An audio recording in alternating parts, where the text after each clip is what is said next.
नाज से पाला है, वो माँ जिसने अपने खून को दूध की शक्ल में हमारा आपको पिलाया है। याद कीजिए, जनवरी की रात थी, सर्दी की रात थी, दिसंबर की रात थी, ठंडक की रात थी, हमने बिस्तर पे पेशाब कर दिया था। अल्लाह अकबर। माँ ने देखा कि अगर मैं बेटा को बिस्तर पे सुलाती हूँ तो हो सकता है बेटा को ठंडक लग जाए, बेटा बीमार पड़ जाए। अल्लाह अकबर।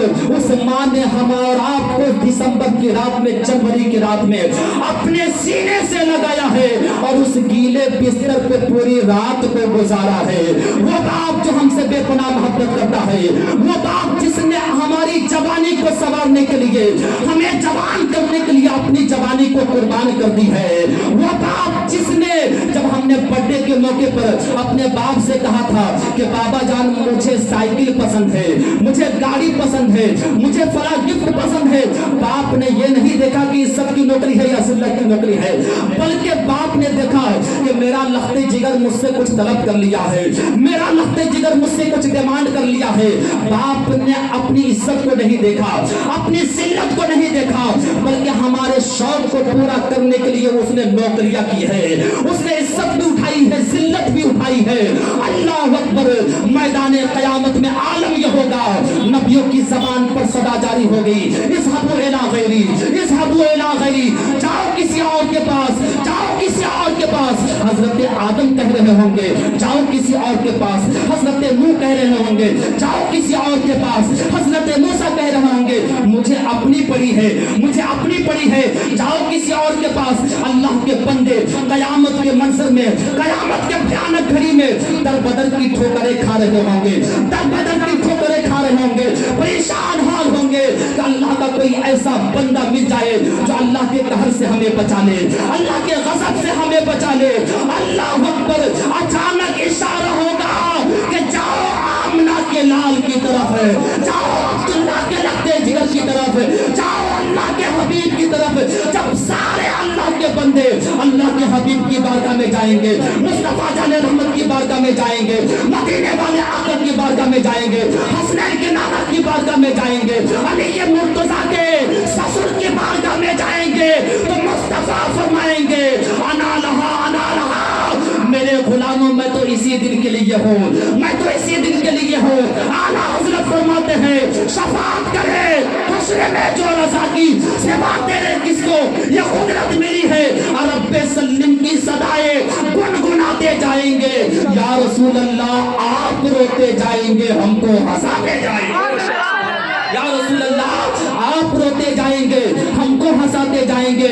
मुस्तफा जाने रहमत सल्लल्लाहु अलैहि वसल्लम फरमाते हैं कि मेरे गुलामों सुनो, अल्लाह के बंदों सुनो, मेरा कलमा पढ़ने वालों सुनो, जिसने इस दुनिया में सबसे ज्यादा मुझ पे दुरूद पाक पढ़ा है, कल क़यामत के दिन मुझसे सबसे ज्यादा करीब होता हुआ नजर आएगा। आप इस अकीदत के साथ, मोहब्बत के साथ, पूरा मजमा निहायत अकीदत के साथ नबी की बारगाह में दुरूद पाक पढ़े। सल्लल्लाहु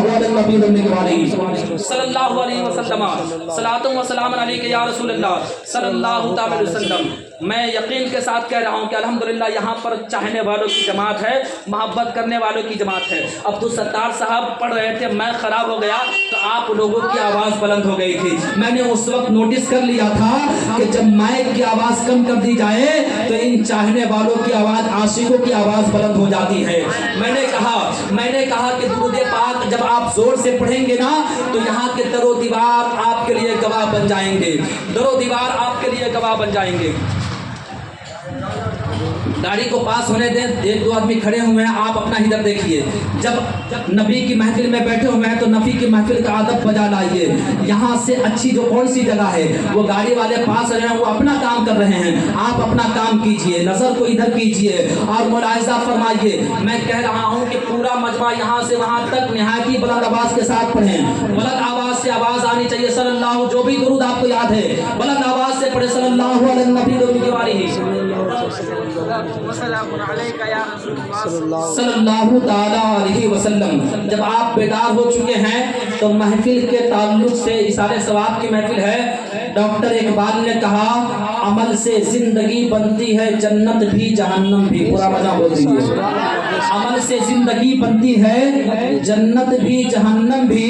یہ خاکی اپنی فطرت میں نہ نوری ہے نہ ناری ہے. پورا مطلب بولیے. یہ خاکی اپنی فطرت میں نہ نوری ہے نہ ناری ہے. خاکی کا مطلب کیا؟ ہمارا حضرت انسان ہماری تخلیق 4 چیزوں سے ہوئی ہے: ہوا، پانی، آگ، مٹی. یعنی مٹی ہم اور آپ کی تخلیق میں شامل ہے. ڈاکٹر اقبال نے کہا کہ مٹی کی فطرت یہ نہیں ہے کہ جنت میں جائے یا جہنم میں جائے. فطرت کو سمجھنا چاہتے ہیں، نیچر کو سمجھنا چاہتے ہیں تو ذہن کو قریب کیجئے. میں آپ کو بتا دوں، مچھلی کو دیکھ لیجئے. کسی کوی نے لکھا تھا، کسی شاعر نے لکھا تھا، مچھلی کی جل کی رانی ہے، جیون اس کا پانی ہے، ہاتھ لگاؤ ڈر جائے گی، اوپر نکالو مر جائے گی. مطلب کیا سمجھا آپ نے اس شعر سے؟ مطلب شاعر یہی کہنا چاہ رہا ہے کہ مچھلی کی فطرت پانی ہے، مچھلی کی زندگی پانی ہے. جب تک مچھلی پانی میں رہے گی زندہ رہے گی، جب تک مچھلی پانی میں رہے گی حیات سے رہے گی. جو ہی پانی سے اسے نکال لو